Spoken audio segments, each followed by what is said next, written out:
Good evening every student. आप सभी का हमारे चैनल हरीश अठानी 541 में आप सभी का स्वागत है।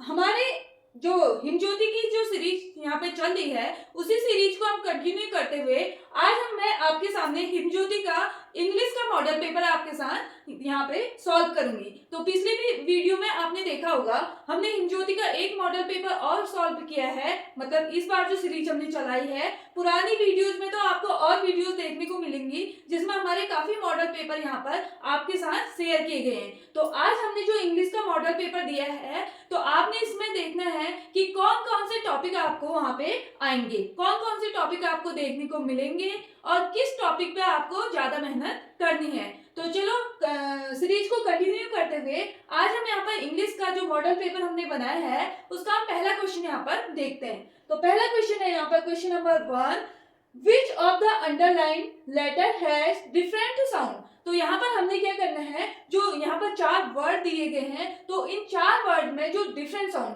जिसमें अलग ध्वनि आ रही है, बोलने में आपको अलग सा लग रहा है, तो वो वर्ड यहाँ पर कौन सा है। तो हम देखेंगे पहला वर्ड दिया है नॉट, दूसरा दिया है हॉट, तीसरा दिया है सन और गॉड। अब आपको क्या करना है, राइम्स वर्ड कहते हैं इन्हें, तो आपको क्या करना है, अपने मुंह से इन वर्ड को एक बार बोलना है। तो मैं बोलूंगी यहाँ पे नॉट, हॉट, गॉड। तो ये वर्ड यहाँ पे क्या है, सेम से है। और डिफरेंट वर्ड कहेंगे तो हम डिफरेंट साउंड का जो वर्ड आएगा ये आएगा हमारा सन।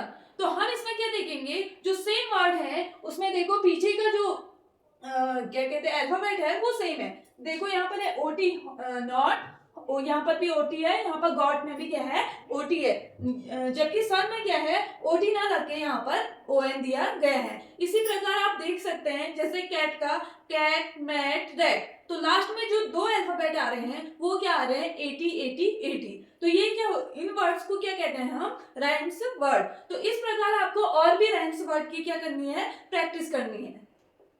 अगला हम देखेंगे write the opposite word of given words. तो आपको यहाँ पर कुछ वर्ड्स दिए गए हैं, उनका आपको क्या निकालना है, अपोजिट मीनिंग वर्ड यहाँ पर लिखना है। तो अपोजिट वर्ड आपको पता होगा कि अपोजिट वर्ड होगा जस्ट उसका उल्टा शब्द आपने यहाँ पर लिखना है। तो अब हम देखेंगे यहाँ पर विजिबल। तो विजिबल का मीन्स होता है दिखाई देना, तो दिखाई देने के लिए यहाँ पर अपोजिट वर्ड आएगा इनविजिबल। आपको यहाँ पे स्पेलिंग मिस्टेक नहीं करनी है, तो इनविजिबल का आ जाएगा INVISIBLE। तो इनविजिबल इसका क्या हो जाएगा, अपोजिट वर्ड। अगला है यहाँ पर नेचुरल। तो नेचुरल का हो जाएगा यहाँ पर, नेचुरल मतलब होता है प्राकृतिक, जो हमें प्रकृति से मिलता है। तो नेचुरल का हो जाएगा यहाँ पर आर्टिफिशियल, यहाँ पर आर्टिफिशियल, आर्टिफिशियल हो गया कृत्रिम, जो इसको हम क्या कहेंगे, मानव निर्मित कहेंगे। तो यहाँ पर 2 अपोजिट वर्ड आपको दिए गए हैं, एक दिया गया है विजिबल, दूसरा दिया गया है यहाँ पर नेचुरल। तो इनका आपको इसी प्रकार आपको और भी अपोजिट वर्ड तो वहां पर पक्का आएगा। तो आपको क्या करना है, इनकी और भी प्रैक्टिस आपको करनी है। लगभग 10 अपोजिट वर्ड आपको एक दिन में प्रैक्टिस करनी है विद करेक्ट स्पेलिंग। अगला हम देखेंगे क्वेश्चन नंबर 3, यहाँ पर देखेंगे write the plural of given words. अब प्लूरल क्या होता है, बहुवचन। एक वचन होता है जो एक व्यक्ति एक वस्तु के लिए हम क्या यूज करते हैं, सिंगुलर, और प्लूरल होगा बहुवचन। इसका मतलब हो गया 2 से अधिक लोगों के लिए, या जहां पर 2 से अधिक संख्या आ रही है वहां पर प्लूरल आपका यूज होगा। अब हम देखते हैं यहाँ पर दिया गया है टूथ। टूथ मतलब होगा एक दांत, एक दांत के लिए यूज करते हैं हम टूथ। तो यहाँ पर 2 दांत के लिए यूज करेंगे हम टीथ, TEETH। तो टीथ यहाँ पर 2 से अधिक दांत के लिए हम यूज करेंगे टीथ। अगर एक दांत के लिए करेंगे तो वहां पर होगा टूथ। अब यहाँ पर हो जाएगा थीफ। थीफ मतलब होगा एक चोर। अगर चोरों की संख्या 2 से अधिक है तो आप करेंगे थीव्स। स्पेलिंग आप देख लेंगे यहाँ पर THIEF की जगह आपका लग जाएगा VES, थीव्स। तो इस प्रकार आपके यहाँ पर 2 क्या दिए गए हैं, प्लूरल वर्ड। इसी प्रकार आपको जिस प्रकार आपने अपोजिट वर्ड एक दिन के 10 ट्राई करना है, उसी प्रकार आपको क्या करना है, प्लूरल वर्ड भी आपको एक दिन के 10 तो आपको कम से कम प्रैक्टिस करनी है। इससे ज्यादा भी आप कर सकते हैं, जितनी ज्यादा आपकी प्रैक्टिस होगी उतना आपको वहां पर पेपर में सहूलियत मिलेगी। अगला हम देखेंगे question number 4, fill in the appropriate preposition. अब यहाँ पर आपको प्रीपोजिशन की भी क्या करनी है, यहाँ पर तैयारी करनी है। अब आप देखेंगे प्रीपोजिशन। प्रीपोजिशन में आप देखेंगे यहाँ पर पहला क्वेश्चन लेते हैं, I am a teacher English. तो यहाँ पर प्रीपोजिशन आपको दिए गए हैं स्लैश में, ऑन, ऑफ, इन। तो यहाँ पर आएगा I am a teacher of English, of English. वहीं पे ऑन जो प्रीपोजिशन होगा वो किसी चीज को, जब हम किसी चीज को ऊपर रखते हैं तो ऑन वहां पर प्रीपोजिशन यूज होगा। इन प्रीपोजिशन यूज होता है अंदर, किसी भी चीज का अंदर के लिए यूज करेंगे तो वो करेंगे इन प्रीपोजिशन का यूज करेंगे। अगला है क्वेश्चन है, फोर्थ का बी है, वी आर गोइंग इंग्लैंड। तो यहाँ पर आपको प्रीपोजिशन दिए गए हैं इन, एट और टू। तो हम यहाँ पर यूज करेंगे we are going to England. इसी प्रकार अगला हम प्रीपोजिशन देखेंगे यहाँ पर इन और एट। तो इन जो प्रीपोजिशन यूज होता है वो होता है बड़ी सिटी के लिए हम यूज करते हैं, वो करते हैं इन, और छोटी जगहों के लिए यूज करते हैं हम एट प्रीपोजिशन का यूज करते हैं। He is the best boy dot dot dot my class. तो यहाँ पर आपको प्रीपोजिशन दिए गए हैं एट, इन और फॉर। तो आपको यहाँ पर कौन सा प्रीपोजिशन यूज करना है, तो इसका आंसर आप कमेंट बॉक्स पे कमेंट करना।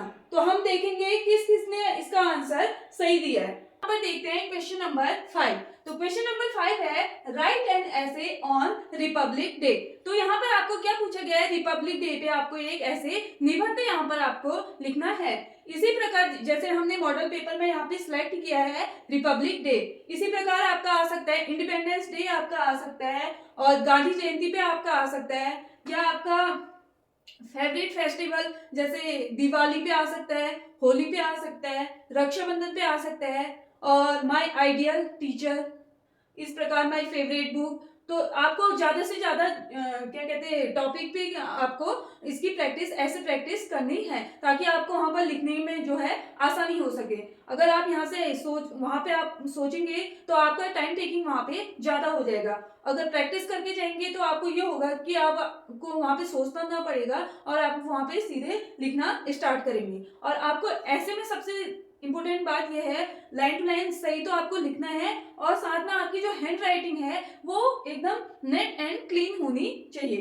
तो हम यहाँ पर देखते हैं रिपब्लिक डे पे हम स्टार्ट करते हैं। यहाँ पे फर्स्ट है, यहाँ पे Republic day is celebrated on 26 जनवरी। तो हमारा रिपब्लिक डे जो गणतंत्र दिवस है वो कब मनाया जाता है, हमारा 26 जनवरी को मनाया जाता है। इस प्रकार आपको इंडिपेंडेंस डे का भी पता होना चाहिए कि 15 अगस्त को मनाया जाता है। गांधी जयंती पे तैयार कर रहे हैं तो 2 अक्टूबर को मनाई जाती है। ये पॉइंट आपको क्या करना है, लर्न करके जाना है वहां पे। अगला है, it is the national festival of India. तो ये हमारे भारत का क्या है, नेशनल राष्ट्रीय पर्व है। अगर राष्ट्रीय पर्व में हम देखें तो इंडिपेंडेंस डे भी हमारा नेशनल फेस्टिवल है, और एक नेशनल फेस्टिवल और है, वो है गांधी जयंती, जो कि मनाई जाती है 2 अक्टूबर को। अगला है हमारा, our constitution came into force on 26 जनवरी 1950। तो हमारे जो कॉन्स्टिट्यूशन है, हमारे संविधान में जो ये गणतंत्र दिवस लिया गया है वो कब लिया गया है, 1950 को लिया गया था। तो our constitution came into force on 26 जनवरी 1950।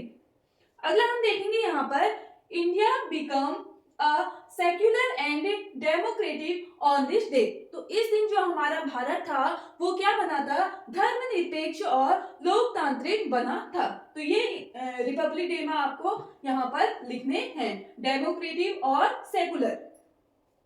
अगला है यहाँ पर फिफ्थ है, we should respect our constitution. तो हमें अपने संविधान की क्या करनी चाहिए, रिस्पेक्ट करनी चाहिए, यह आपको यहाँ पर लिखना है। अगला है, on this day president of India hoist the national flag in new Delhi. जो इंडिया के हमारे भारत के प्रेसिडेंट है, राष्ट्रपति है द्रौपदी मुर्मू वर्तमान में, वो क्या करती हैं, नेशनल फ्लैग हमारे जो ध्वज को कहाँ फहराती है, न्यू दिल्ली में फहराती है। वहीं आप इंडिपेंडेंस डे में देखेंगे तो उस दिन हमारे प्रधानमंत्री जो है नेशनल फ्लैग को फहराते हैं। तो ये आपको नोटिस करना, अपने माइंड में रखना होगा। जो रिपब्लिक डे में है वो प्रेसिडेंट ध्वजारोहण करते हैं, वहीं जो है इंडिपेंडेंस डे में कौन करते हैं, हमारे प्रधानमंत्री जी नेशनल फ्लैग को क्या करते हैं, होस्ट करते हैं। अगला देखेंगे हम 7th है, this day teaches us to live in unity and peace. तो ये जो हमारा डे है, जो गणतंत्र दिवस है, वो हमें क्या सिखाता है, एकता और शांति से रहना सिखाता है, यूनिटी और एंड पीस। अगला है, ये वाला सेंटेंस आप हर किसी में डाल सकते हैं, जैसे रिपब्लिक डे में भी डाल सकते हैं, इंडिपेंडेंस डे में भी डाल सकते हैं, जैसे I love my country very much, कि हमें अपने इंडिया से बहुत ज्यादा प्यार है। तो इस प्रकार का मॉडल पेपर आपका वहां पे भी देखने को मिलेगा। तो आपने अपनी तैयारी जिस भी वीडियो से कर रहे हैं, तो आप देखना कि आपके कौन कौन से टॉपिक वहां पे आ रहे हैं, और आपको कोई भी आपको प्रॉब्लम आती है, किसी भी चीज में आपको प्रॉब्लम आती है, और आपको क्या क्या टॉपिक वहां पे और रिकवर करने हैं, अगर आपकी कुछ भी क्वेरी होती है, तो आप सर के कॉन्टेक्ट नंबर पे कॉन्टेक्ट कर सकते हैं, या आप कमेंट बॉक्स पे हमको कमेंट कर सकते हैं। और आपको कौन कौन सा टॉपिक आपको आगे पढ़ना है, या कौन कौन से टॉपिक में आपको दिक्कत आ रही है, वो आप कमेंट बॉक्स पे कमेंट करना हो, हम आपको वो वाली वीडियो, जो भी आपकी क्वेरी है, उससे रिलेटेड वीडियो हम आपको अगली वीडियो में आपको ला के देंगे।